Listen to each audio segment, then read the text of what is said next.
ধানমন্ডি ৩২-এ ভাঙচুর, ফ্যাসিবাদের নিশ্চিহ্নের দাবি। দেশের বিভিন্ন স্থানে গুঁড়িয়ে দেয়া হলো আওয়ামী নেতাদের বাড়ি, কার্যালয়।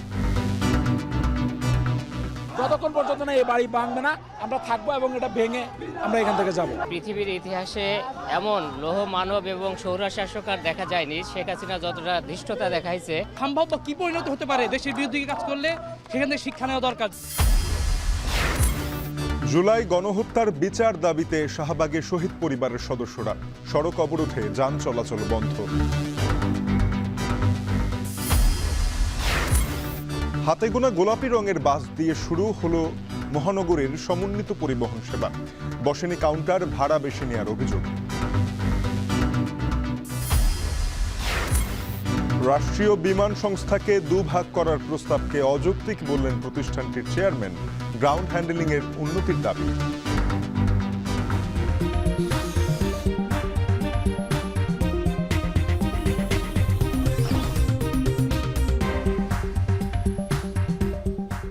স্বাগত। এখন বিকেলে আপনাদের সাথে পুরো আয়োজনে থাকবো আমি তানজিম শাফিন। ধানমন্ডি ৩২ নম্বরে শেখ মুজিবের বাড়ি এখন ধ্বংসস্তূপ। স্বৈরাচারের কোনো চিহ্ন রাখতে চান না বিক্ষুব্ধ ছাত্র জনতা। ভবনের এক একটি অংশ ভাঙা হচ্ছে আর উল্লাসে ফেটে পড়ছেন উপস্থিত মানুষরা। বলছেন এসব আওয়ামী লীগের অপকর্মেরই প্রতিফলন। আওয়ামী লীগ। ধানমন্ডি ৩২ নম্বর সড়ক থেকে শাহিন আলমের ক্যামেরায় রকিবুল রাহাতের প্রতিবেদন। এটা ভাঙছি, জাস্ট আসছিলাম আন্দোলন করতে, কিন্তু আন্দোলন গতকাল রাত্রে হয়েছে, আজকে দেখার জন্য আসছিলাম। একটা লিফট দেখতে, এটা খোলা, এটা নিতাছি, মিষ্টি খামু বিক্রি কইরা আমার নিজের গাড়ির থেকে কেন খামু, ওনার বাড়ি ইয়া দিয়ে খুশিতে মিষ্টি খামু। শেখ মুজিবুর রহমান স্মৃতি জাদুঘরের লিফটের দরজা খুলতে খুলতে এক বিক্ষোভকারীর এমন জবাব। শেখ মুজিবের বাড়ির পেছনে আওয়ামী লীগের গবেষণা সেল CRI এর ভবনের দেয়াল থেকে একজন মুছে দিচ্ছে জয় বাংলা। কি কারণ?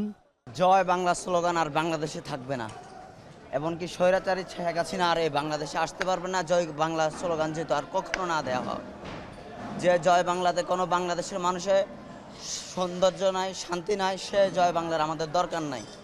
৩২ নম্বর বাড়িতে উপস্থিত অনেকেই বলছেন ফ্যাসিবাদী আওয়ামী লীগ এবং স্বৈরাচারী শেখ হাসিনার দুঃশাসনে অতিষ্ঠ হওয়ার কারণেই মানুষের এই ঢল। চলছে এসকাভেটর দিয়ে ভাঙচুর। ৩ তলা বিশিষ্ট বাড়িটির ক্ষুদ্র একটি অংশ টিকে আছে। সেখানেও আওয়ামী শাসনামলে খুন, গুম ও অত্যাচারের প্রতিবাদে ক্ষোভের উদ্গীরণ। একজন কাঠ দিয়ে ভাঙতে চান দেয়াল, আর একজন স্মৃতিচিহ্ন আঁকছেন দেয়ালে।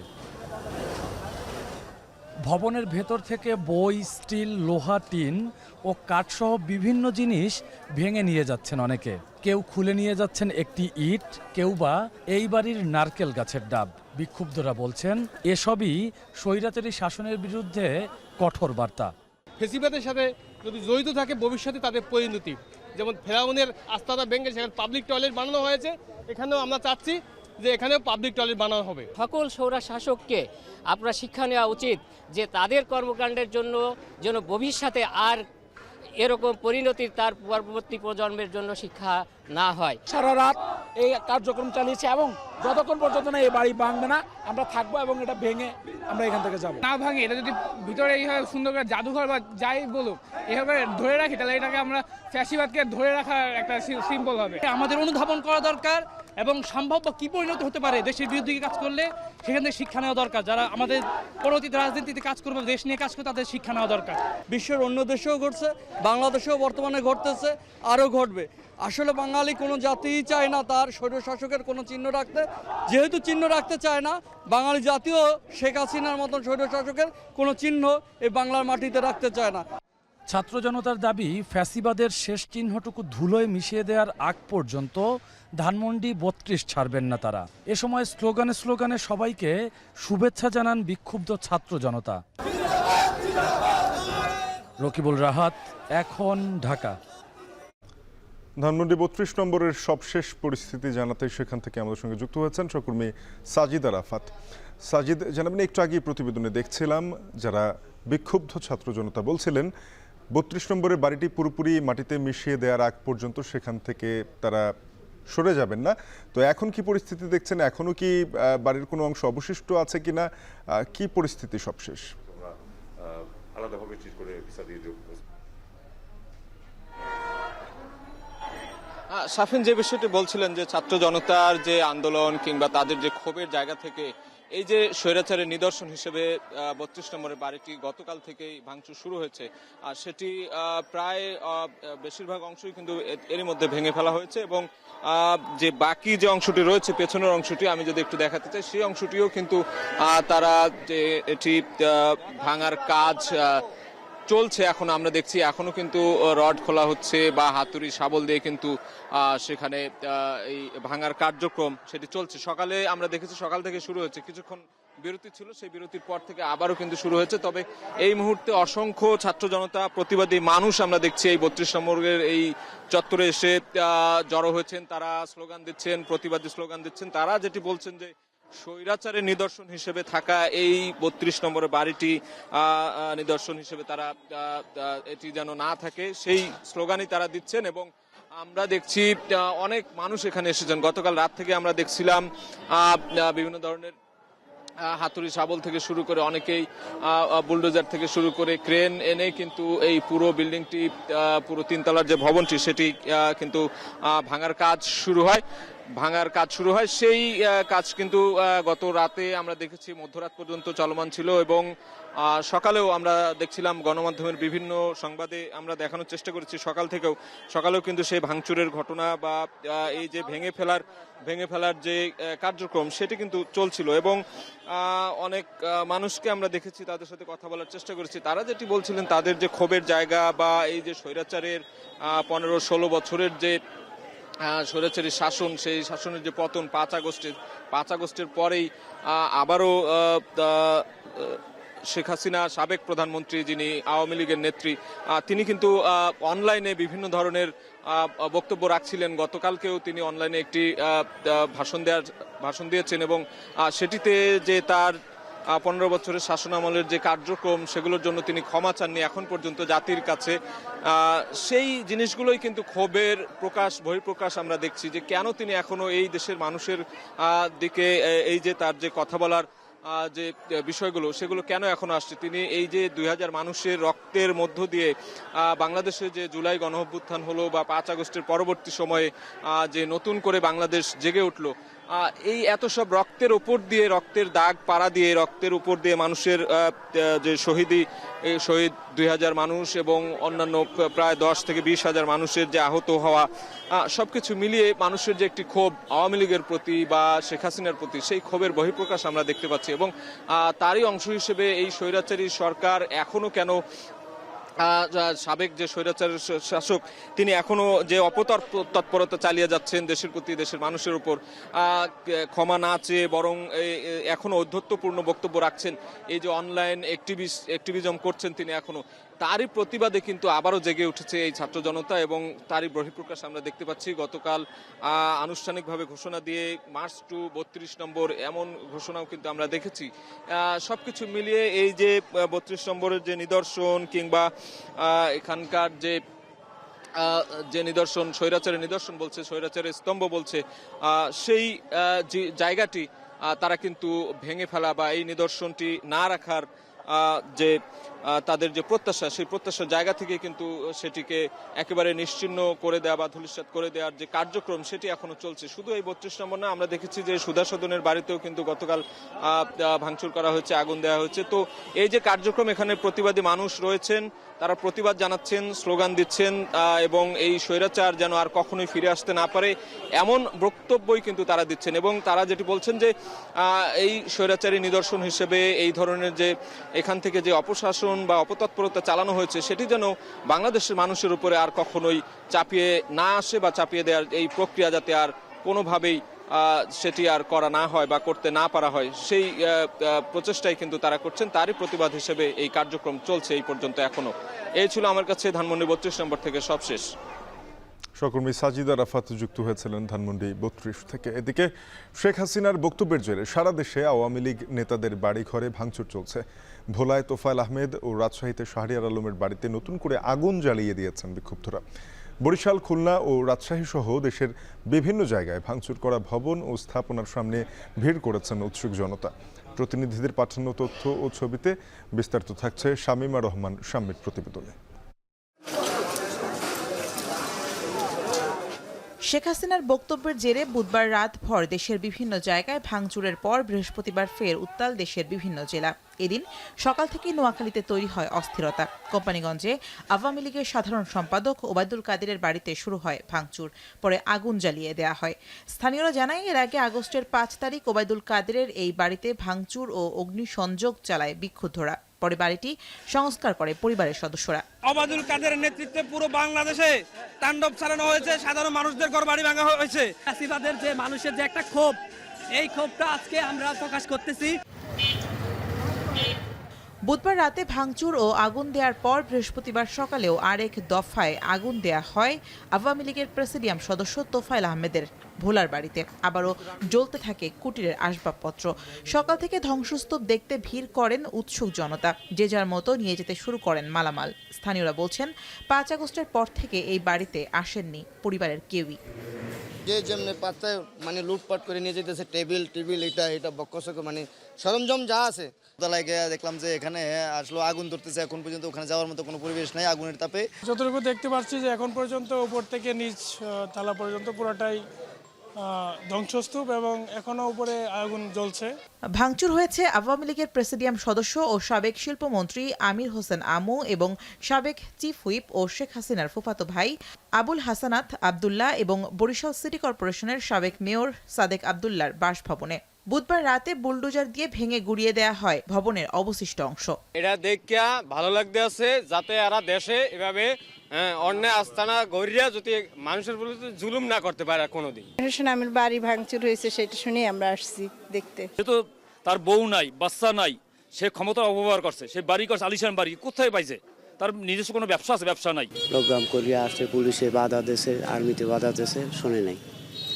না শুনিয়া এরা ওয়াল টপকাইয়া ভাঙচুর আরম্ভ করছে।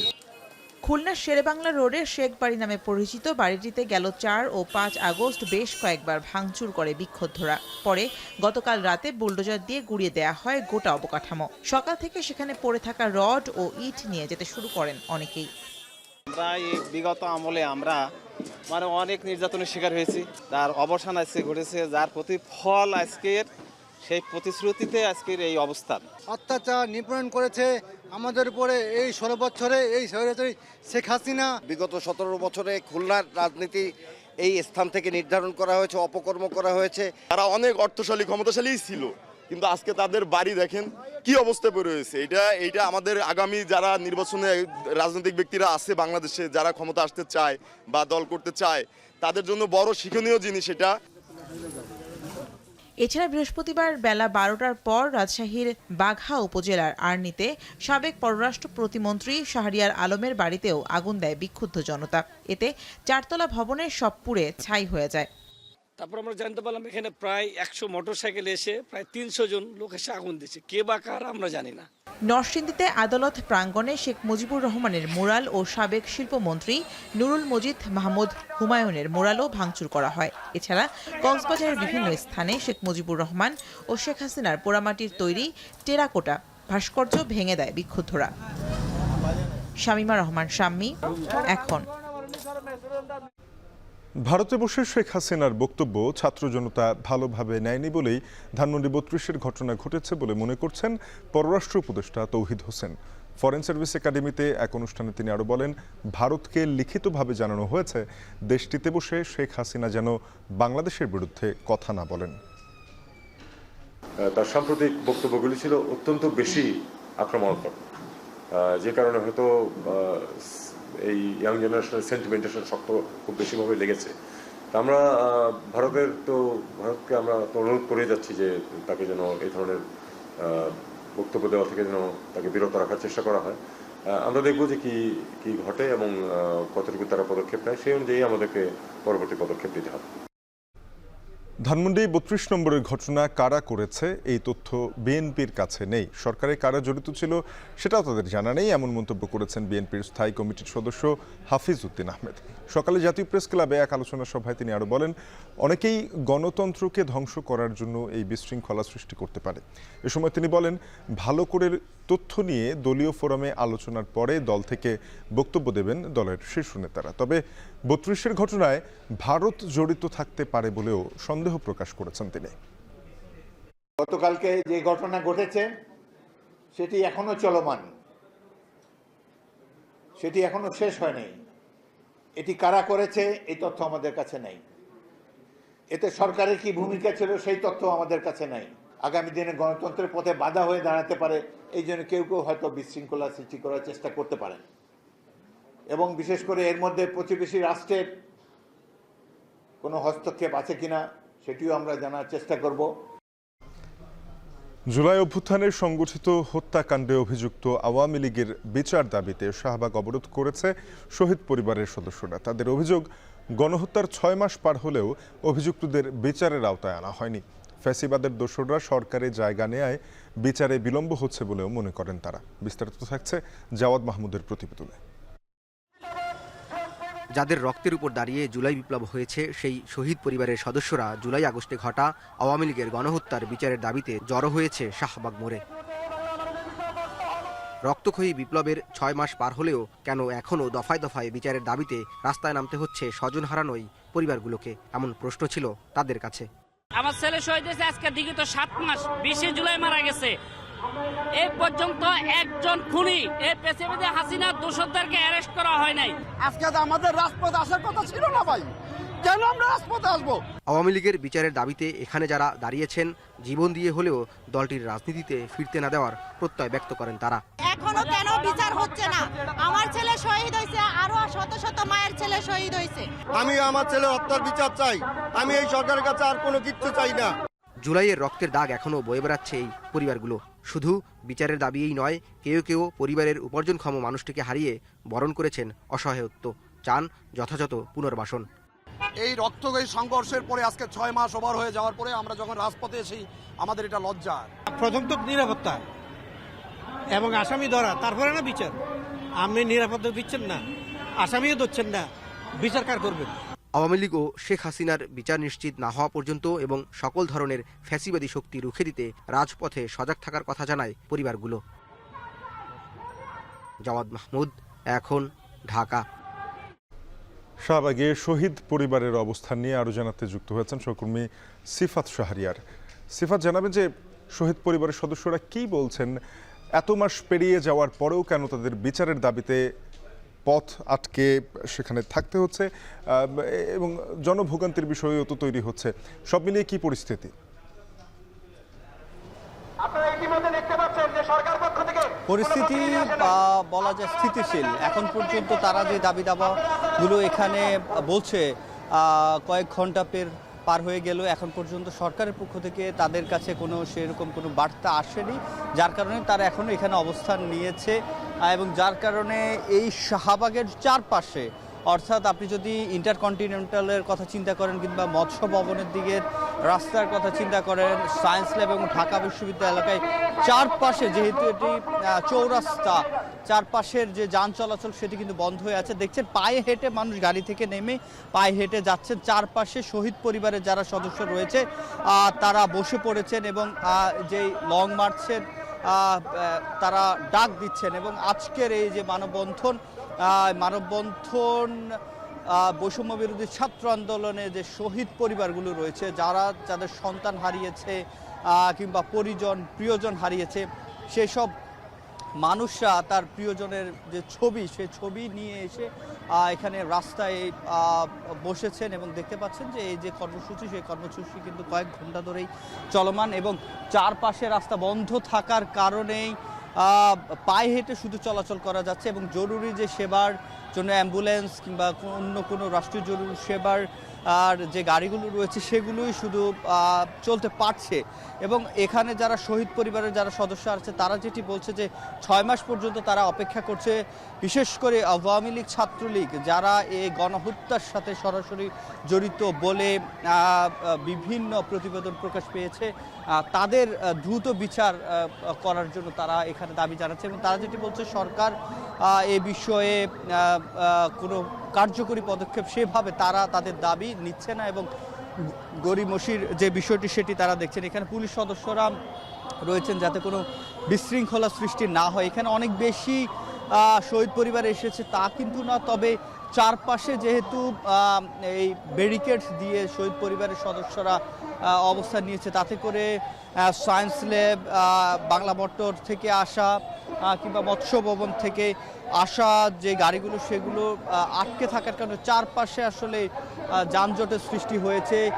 সকলে হেঁটে প্রবেশ এখানে পারাপারের যে বিষয়টি সেটি করছে এবং এখান থেকে তারা যেটি বলছে যতক্ষণ পর্যন্ত না তাদের যে দাবিগুলো রয়েছে আওয়ামী লীগ সহ যারা এই গণহত্যার সাথে জড়িত তাদের কার্যকরী কোনো পদক্ষেপ দৃশ্যমান নেওয়া হবে এমন কোনো প্রতিশ্রুতি যদি দেয়া না হয় সেক্ষেত্রে যতক্ষণ পর্যন্ত দাবি আদায় না হবে ততক্ষণ পর্যন্ত তারা এখানে অবস্থান কর্মসূচি পালন করবে এবং সংশ্লিষ্ট কাউকে আমরা এখন পর্যন্ত এখানে দেখিনি আসতে। তো শাফিন এ ছিল আমার কাছে শাহবাগ থেকে সবশেষ। হাতে গোনা গোলাপি রঙের বাস দিয়ে চালু হলো মহানগরীর সমন্বিত পরিবহন সেবা। গাজীপুর, আব্দুল্লাহপুর, উত্তরা হয়ে ঢাকা শহরের ভেতরে 21টি রুটে চলবে এই বাস। প্রথম দিনে কাউন্টার ছাড়া যাত্রী তোলা ও আগের চেয়ে বেশি ভাড়া নেয়ার অভিযোগ করেছেন যাত্রীরা। যদিও ঢাকা সড়ক পরিবহন মালিক সমিতি বলছে আগামী কয়েকদিনের মধ্যেই ভুল ত্রুটি সংশোধন করে শৃঙ্খলার মধ্যে নিয়ে আসবেন তারা। বিস্তারিত থাকছে গালিব ইবনে রিয়াজের প্রতিবেদনে। ঢাকা পরিবহন সমন্বয় কর্তৃপক্ষ ডিটিসিএ-কে পাশ কাটিয়ে মালিক সমিতির উদ্যোগে বৃহস্পতিবার থেকে চালু হলো ঢাকা মহানগরীতে কাউন্টার ও ই-টিকেটিং পদ্ধতি। অব্যবস্থাপনার মধ্য দিয়েই প্রথম পর্বে 21টি রুটে 2600 গোলাপি রঙের বাস দিয়ে সড়কের শৃঙ্খলা ফেরাতে নতুন এই উদ্যোগ। এই পদ্ধতিতে মালিক দিন চুক্তিতে আর বাস দিতে পারবেন না। চালক এবং হেলপারের বেতন মালিককে বহন করতে হবে। আপাতত এই উদ্যোগকে শ্রমিকরা সাধুবাদ জানালেও বেতন কত হবে তা এখনো নির্ধারণ হয়নি। বেতন কত ধার্য করে আমাদের সংসার চলার মতো, বাচ্চা কাচ্চা পড়াশোনা করার মতন, তাহলে আমাদের সমস্যা নাই। যখন 1000 টাকা পাইতাম, এখন যদি 800 বা 500 টাকা পাই, আমি নিয়ম শৃঙ্খলার ভিতরে চলি, আমি চালাইতে রাজি। সরকার চাইতেছে একটা নিয়মের মাঝে গাড়ি চালানোর জন্য। আমরা মালিকের পক্ষ থেকে আমরা চেষ্টা করতেছি একটা এই নিয়মে আসুক। তবে যাত্রীদের অভিযোগ আগের থেকে ভাড়া নেওয়া হচ্ছে বেশি। ওনারা বললো যে স্টুডেন্টের ক্ষেত্রে এটা আলাদা করা হয়েছে, 20 টাকা রাখা হয়েছে। স্টুডেন্টের ক্ষেত্রে 5 টাকা কেন বেশি হবে? যে গাড়িটা আমার নিউ এয়ারপোর্ট এভিনিউ ওটাই ফার্ম গেট যাবে, ওটাতে ভাড়া হচ্ছে স্টুডেন্ট 18 টাকা, ওনাদেরকে মানিক নিয়ে এভিনিউ। যদিও সড়ক পরিবহন সমিতির সাধারণ সম্পাদক বলছেন ভাড়া নেওয়া হচ্ছে সরকারের নির্ধারিত হারে। আর কেন ডিটিসি এর সাথে তাদের এই দূরত্ব, সেই প্রশ্নেরও উত্তর দেন তিনি। ডিটিসি তো কোনোদিনও পারবে না। এখানে 5টা 10টা কোম্পানির মালিকানায় 100 টাকা করে 1000 গাড়ি আছে, সে তো আসবে না এটাতে। আমার অ্যাকাউন্টেবিলিটি আমার কাছে, আমার রোডের কিছু শাখা অন্যদিকে গেছে, ওই 100 জনকে নিয়ে তো আমরা এখন হিমশিম খাচ্ছি। এখানে হবে এক মালিকানায় যদি আনতে পারেন, আপনি যদি যেটা বলেন, তাহলে গভর্নমেন্ট এই প্রক্রিয়া আসুক যে তোমাদের সকলের গাড়ির ভ্যালুয়েশন করা হোক। ঢাকা মেট্রোপলিটন পুলিশের কমিশনার শেখ মোহাম্মদ সাজ্জাদ আলী বলেন, লাভ লোকসান মেনেই মালিকদের রাস্তায় গাড়ি চালাতে হবে। আপনাদের যারা মালিক তাদের যদি লাভ কম হয় অথবা লোকসান হয় আপনাকে মানতে হবে। আপনি ব্যবসা করতে আসছেন শুধু লাভ লাভ আর লাভ, এই লাভ খুঁজতে খুঁজতেই তো এই অবস্থা। আগের মতো এখনও সবার কণ্ঠে সড়কে শৃঙ্খলা ফেরানোর বুলি থাকলেও 21টি রুটে এখন পর্যন্ত কাউন্টার নির্ধারণ ও বসাতে পারেনি বাস মালিকেরা। সেই সাথে পুরনো বাসগুলো দিয়েই এই সেবা চালু হলেও গোলাপি রঙের বাস চোখে পড়ল মাত্র গুটি কয়েক। ঢাকার সড়ক পরিবহন মালিক সমিতির উদ্যোগে আজকে বাস কাউন্টার এবং ই-টিকেটিংয়ের যে পদ্ধতি চালু করা হলো তার মাত্র 200 গজ দূর থেকেই এভাবেই চালক হেলপাররা ডেকে ডেকে যাত্রী তুলছে। অর্থাৎ এই পদ্ধতিতে কতজন বাস মালিক তাদের একাত্মতা প্রকাশ করেছে সেটি যেরকম প্রশ্ন উঠেছে, ঠিক একই রকমভাবে পুরোপুরি এই সেবা যাত্রীরা কতদিন নাগাদ পাবে সেটি করাটা সবথেকে বড় চ্যালেঞ্জের বিষয়। ঢাকার উত্তরা থেকে গালিব ইবনে রিয়াজ, এখন। অর্থনৈতিক টাস্ক ফোর্স কমিটির দেয়া রাষ্ট্রীয় পতাকাবাহী বিমান বাংলাদেশ এয়ারলাইন্সকে দুভাগে ভাগ করার প্রস্তাবকে অযৌক্তিক বলেছেন সংস্থাটির চেয়ারম্যান আব্দুল মুঈদ চৌধুরী। বিমান নিয়ে যা বলা হয় তার থেকে মাঠের অবস্থা ভিন্ন উল্লেখ করে গ্রাউন্ড হ্যান্ডলিংয়েও বিমান উন্নতি করেছে বলেও দাবি করেন আব্দুল মুঈদ চৌধুরী। দেশে প্রথমবারের মতো সফলভাবে ডি চেক সম্পন্ন হওয়া বোয়িং 737-800 উড়োজাহাজ পরিদর্শন করে গণমাধ্যমে এসব কথা বলেন তিনি। নাইম আবিরের প্রতিবেদন।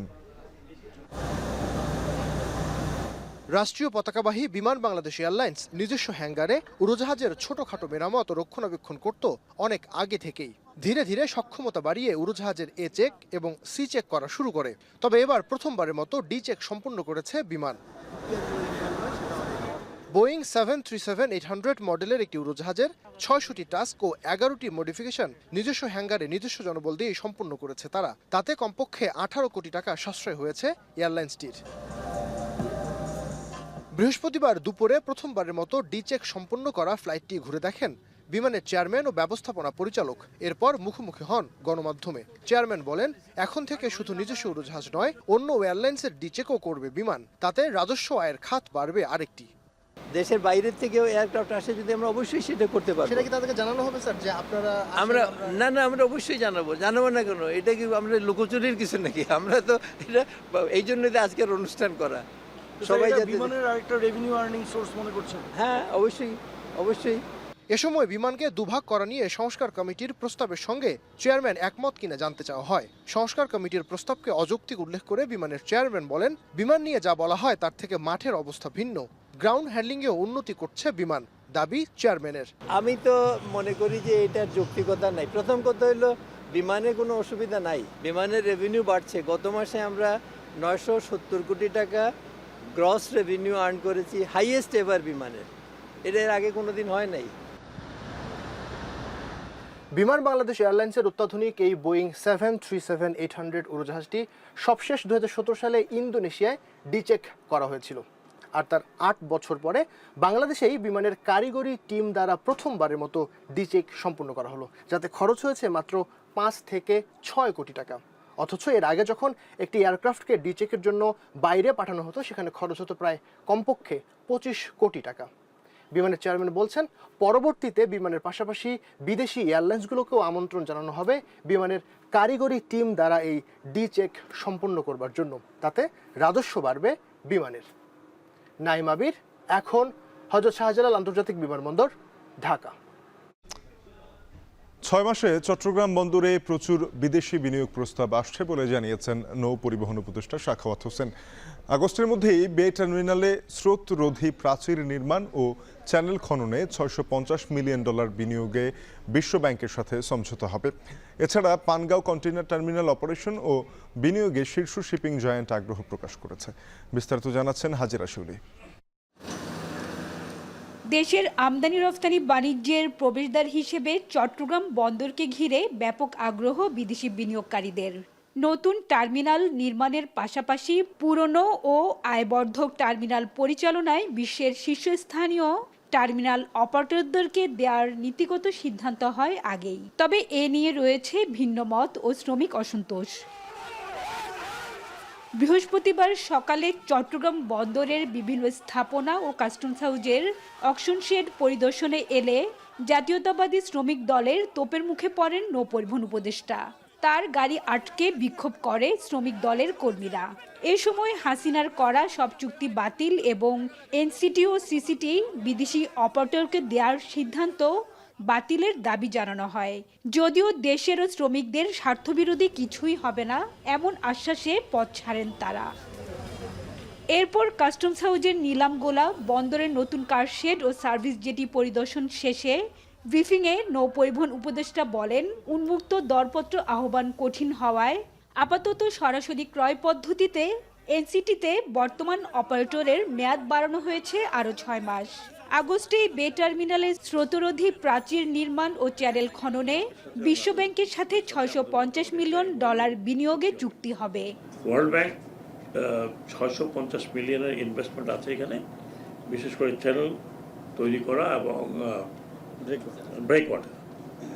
তো কাজেই সেইখানে আমার মনে হয় যে বাংলাদেশে এটা হবে one of the largest investment so far.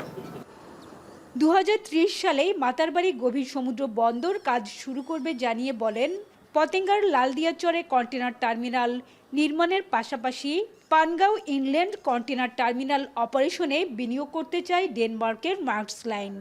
বন্দর কেন্দ্রিক প্রচুর ইনভেস্টমেন্ট আসছে, প্রচুর, বিশেষ করে বে টার্মিনাল, লালদিয়া, এমনকি লাল দিয়ার পাশে আরেকটি নেওয়ার জন্যও তারা আলাপ আলোচনা করছে। আশা করি আমরা এই আগামী 3-4-5 মাসের মধ্যে ওয়ার্ল্ড ব্যাংকের সাথে এবং তাদের সাথে আমাদের মোটামুটি একটা এমওইউ এবং চুক্তি হবে। টেকনাফের ঘুমধুমে স্থলবন্দর নির্মাণের পরিকল্পনা নেওয়া হচ্ছে জানিয়ে বলেন, রোহিঙ্গাদের জন্য রাখাইন রাজ্যের সাথে আগের মতোই সুসম্পর্ক থাকবে। হাজারের শিউলি, এখন চট্টগ্রাম। অমর একুশে বইমেলার ষষ্ঠ দিন আজ বিকেল 3টা থেকে প্রবেশ করতে পারছেন ক্রেতা দর্শনার্থীরা। সেখানে আছেন সহকর্মী তানজিলা খান মিম, যুক্ত হব তার সাথে। মিম, জানাবেন যে মেলায় ভিড় কেমন দেখছেন, বেচাকেনা কতটা জমে উঠলো, বিক্রেতারা কি বলছেন?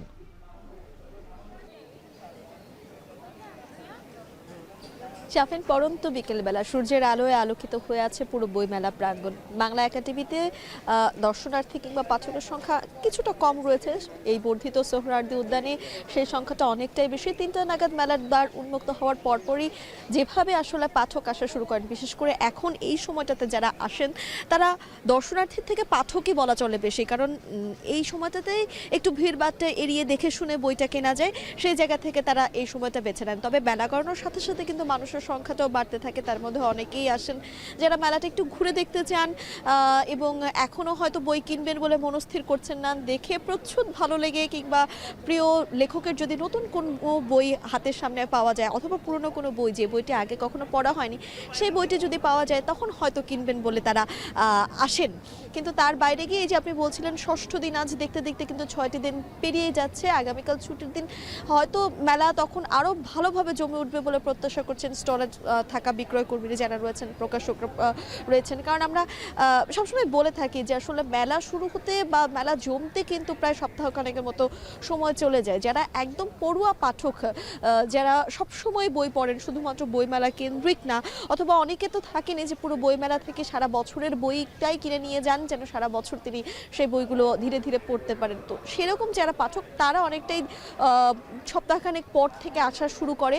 কখনো এসে প্রথম দিকে মেলা ঘুরে ঘুরে দেখে, আবার কখনো কিনেই নিয়ে যায়, কারণ তারা অপেক্ষা করে যে নতুন বইগুলো, যে বইগুলো তারা খোঁজেন, সেই বইগুলো যত দ্রুত বা যত দেরিতে আসে ততই কিন্তু তারা আসলে মেলার দিকে বেশি ঝুঁকতে থাকেন। তার বাইরে গিয়ে প্রচ্ছদ নিয়ে যদি বলি, যে প্রচ্ছদ কিন্তু একটি বড় অংশ জুড়ে থাকে বইয়ের ক্ষেত্রে, বা পাঠক যারা, সেই পাঠকদের মনকেও ভীষণভাবে প্রভাবিত করে। সেটা যদি হয় তরুণ, সেটা যদি হয় শিশু, সেক্ষেত্রে প্রচ্ছদর বই কেনার ক্ষেত্রে একটি বড় ভূমিকা রাখে।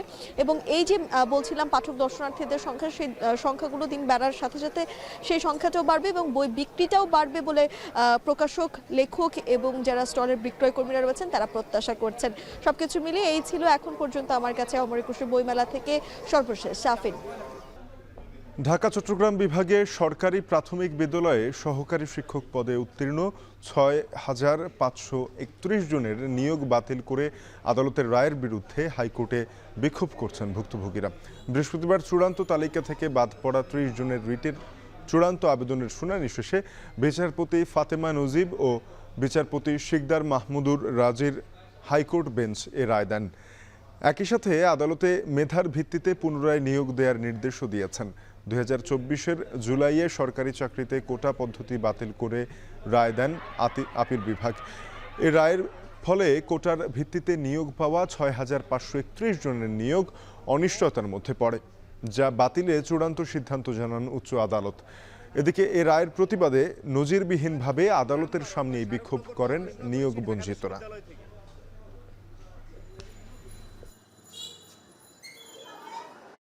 এবারে এদেশের বাইরের খবর। যুক্তরাষ্ট্রে মেয়ে ও নারীদের খেলাধুলায় ট্রান্স নারী বা রূপান্তরিত নারীদের অংশগ্রহণ নিষিদ্ধ করে একটি নির্বাহী আদেশে সই করেছেন মার্কিন প্রেসিডেন্ট ডোনাল্ড ট্রাম্প। আদেশে বলা হয়েছে, যেসব শিক্ষা প্রতিষ্ঠান ট্রান্সজেন্ডার খেলোয়াড়দের মেয়ে ও নারী শাখার অংশগ্রহণ এবং তাদের লকার রুম ব্যবহারের সুযোগ করে দেবে, সেসব প্রতিষ্ঠানকে অর্থায়ন করবে না কেন্দ্রীয় সরকার।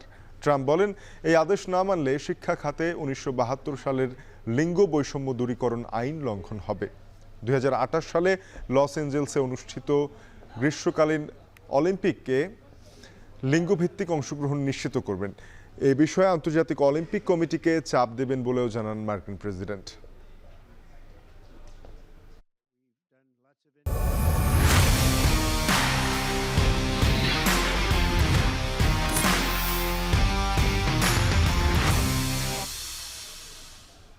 ৩৯ দিনের টুর্নামেন্ট শেষে শুক্রবার মাঠে গড়াবে বিপিএল এর মেগা ফাইনাল।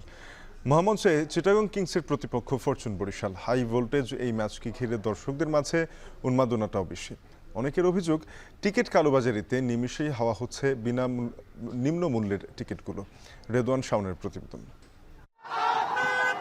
ঘটনাবহুল, বিতর্কিত কিংবা প্রতারণা, বিপিএল এর 11তম আসরকে যে বিশেষণেই বিশেষায়িত করা হোক না কেন, এবারের আসরে দর্শকদের মাঝে উন্মাদনা ছিল অন্য যে কোনো বারের চেয়ে বেশি। টিকিট না পেয়ে বিসিবির গেট ভেঙে স্টেডিয়ামে ঢোকার দৃশ্যের দেখাও মিলেছে এবারের আয়োজনে।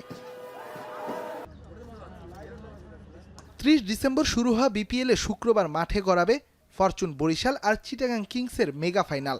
মহামঞ্চের সাক্ষী হতে একদিন আগেই টিকিট পেতে শুরু হয়েছে ক্রিকেট প্রেমীদের লড়াই। বৃহস্পতিবার সকাল 7টা থেকেই বুথগুলোতে জড়ো হতে শুরু করে টিকিট প্রত্যাশীরা। তবে অনেকের অভিযোগ, প্রথম প্রহরে এসেও টিকিট কালোবাজারিতে মুহূর্তেই শেষ হয়ে যায় 400 এবং 600 টাকার টিকিট। কিছুক্ষণ আগে আমরা দেখলাম অনেক লোক কি করছে, লাইনের মাঝখানে ঢুকে দিতেছে। অনেক আইন শৃঙ্খলা বাহিনী আছে, সেনাবাহিনী আছে, আনসার আছে, পুলিশ আছে, কেউ কিচ্ছু বলতেছে না। অন্যদের দেখাই তো অনেকে তাদেরকে ঘুষ দিতেছে, এরপর লাইনের মধ্যে ঢুকতেছে। ভাই এটা ভাই কেমন? কিছুক্ষণ আগে দেখলাম ভাই একজনের ভাই 600 টাকার টিকিট তিনি কিনতে আসছে, তাকে বলে কি যে ভাই 1000 টাকা, তাকে সরা দিয়ে একদম বের করে দিয়েছে। তিনি জি ভাই আপনারা তো মাত্র দেখলেনি ভাই, এটা কি ভাই? মানে এতগুলো টিকিট কি 1 মিনিটে কেমনে বিক্রি হতে পারে? নাকি ব্ল্যাকার? না, টিকিটটা পাওয়া নেবে। 7টা বাজে আসছিলাম। এদিকে এবারের আসরে বিসিবির নতুন উদ্যোগ ছিল অনলাইন টিকিটিং। তবে দর্শকদের অভিযোগ, টিকিট ছাড়ার মিনিট দুয়েকের মাঝেই হাওয়া হয়ে যায় নিম্নমূল্যের টিকিটগুলো। আপনার 400 টাকা 600 টাকার টিকিট একটাও দেয়নি। আপনার দিচ্ছে 1000 টাকা দিচ্ছে, আর দিয়ে 3000 টাকা। আমি যখন ঢুকছি আমি আবার আপনার রিফ্রেশ করছি, 2 মিনিট পর দিকে আপনার 1000 টাকাটা সোল্ড আউট। এরপর 3000 টাকাটা এগুলো শেষ হয়ে গেছে। এখন তাহলে আমাদের 1000 টাকার টিকিট, 400 টাকার টিকিট, 600 টাকার টিকিট, এত হিউজ পরিমাণ টিকিট এগুলো কোথায় গেল? ক্রিকেট যেন বাংলার মানুষের কাছে এক আবেগের নাম। তাই প্রতিবারের মতো এবারও ক্রিকেট প্রেমীদের প্রত্যাশা, কালোবাজারির হাত থেকে মুক্ত হবে টিকিটের কেনাবেচা। রেদওয়ান শাওন, এখন, ঢাকা। জাতীয় দলের নারী ফুটবলারদের সঙ্গে হেড কোচ পিটার বাটলারের দ্বন্দ্ব সমাধানে বাফুফের করা তদন্ত কমিটির প্রতিবেদন আজ সন্ধ্যায় প্রকাশ করার কথা রয়েছে। এই মুহূর্তে বাফুফে ভবনে আছেন সহকর্মী শরীফ রোশন, তার সঙ্গে যুক্ত হব। রোশন, জানাবেন যে কী ধরনের সিদ্ধান্ত আসতে পারে আজ? দেশের নারী ফুটবল যে সংকট চলছে তার সমাধান কি প্রত্যাশা করছেন সকলে? কি দেখছেন?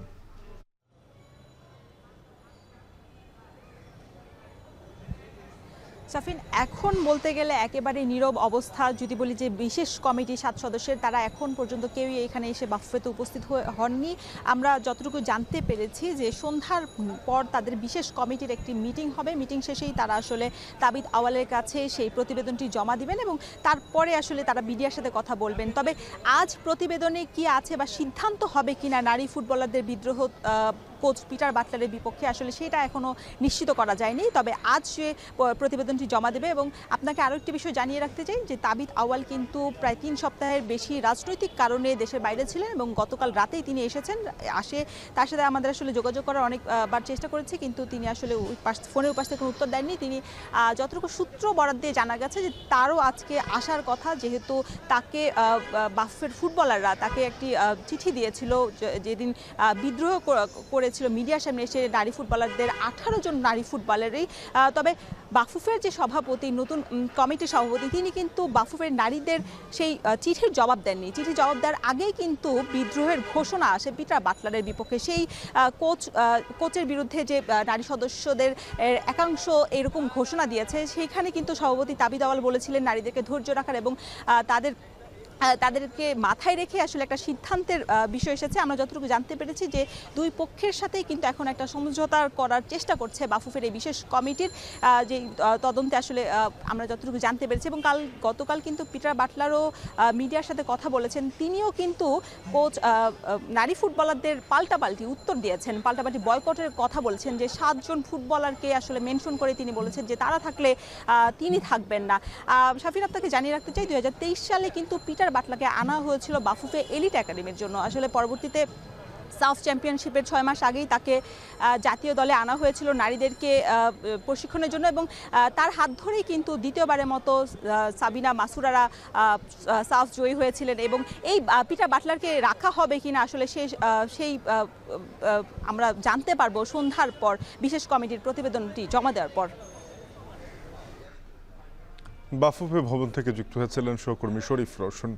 এখন বিকেল শেষ করবো, যাবার আগে শিরোনামগুলো জানাবো আরেকবার।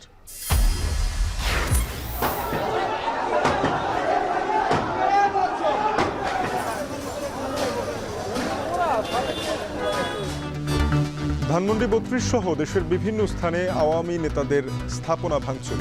ভারতে বসে উস্কানিমূলক বক্তব্যের প্রতিবাদ ঢাকায়। তার সাম্প্রতিক বক্তব্যগুলি ছিল অত্যন্ত বেশি আক্রমণাত্মক। ভারতকে আমরা অনুরোধ করে যাচ্ছি যে তাকে যেন এই ধরনের বক্তব্য দেওয়া থেকে যেন তাকে বিরত রাখার চেষ্টা করা হয়। জুলাই গণহত্যার বিচার দাবিতে শাহবাগে শহীদ পরিবারের সদস্যরা, সড়ক অবরোধে যান চলাচল বন্ধ।